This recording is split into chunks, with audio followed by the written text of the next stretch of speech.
Seorang guru memberikan tugas kepada siswanya untuk menuliskan 7 keajaiban dunia. Malamnya sang guru memeriksa tugas itu. Sebagian besar siswa menulis demikian. 7 keajaiban dunia. 1. Piramida di Mesir. 2. Taj Mahal di India. 3. Tembok besar di Cina.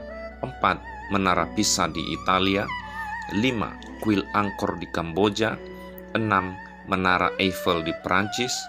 7. Candi Borobudur di Indonesia.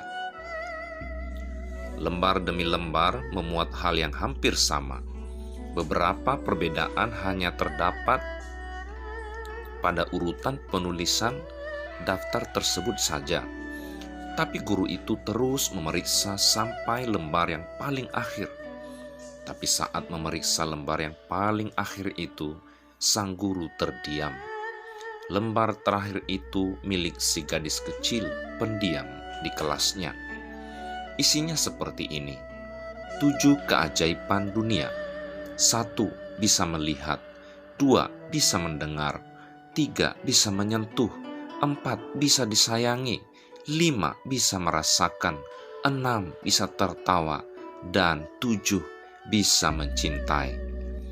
Setelah duduk diam beberapa saat, sang guru menutup lembaran tugas siswanya, kemudian menundukkan kepalanya berdoa, mengucap syukur untuk gadis kecil pendiam di kelasnya yang telah mengajarkannya sebuah pelajaran hebat, yaitu tidak perlu mencari sampai ke ujung bumi untuk menemukan keajaiban. Keajaiban itu ada di sekeliling kita untuk kita miliki dan tak lupa untuk kita syukuri. Apa yang kita cari dalam hidup ini?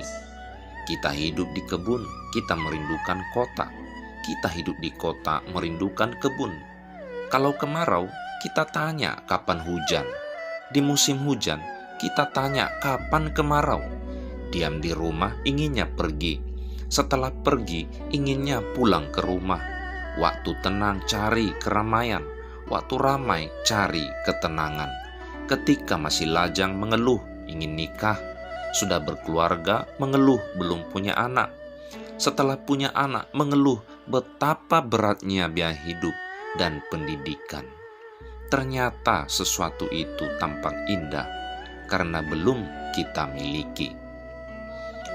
Kapankah kebahagiaan didapatkan kalau kita hanya selalu memikirkan apa yang belum ada, tapi mengabaikan apa yang sudah kita miliki?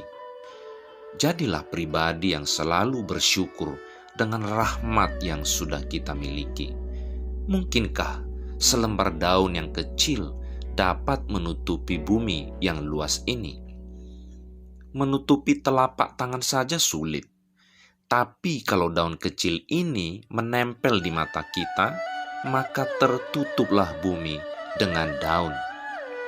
Begitu juga bila hati ditutupi pikiran buruk sekecil apapun, maka kita akan melihat keburukan di mana-mana. Bumi ini pun akan tampak buruk. Jangan menutup mata kita, walaupun hanya dengan daun yang kecil.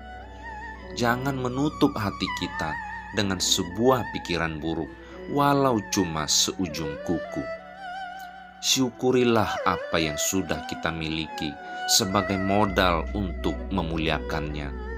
Karena hidup adalah waktu yang dipinjamkan dan harta adalah berkat yang dipercayakan. Dan semua itu kelak akan dimintai pertanggungjawabannya. Jadi, bersyukurlah atas nafas yang masih kita miliki. Bersyukurlah atas keluarga yang kita miliki. Bersyukurlah atas pekerjaan yang kita miliki. Bersyukur dan selalu bersyukur di dalam segala hal. Segeralah berlomba dalam kebaikan. Disitulah terletak kebahagiaan.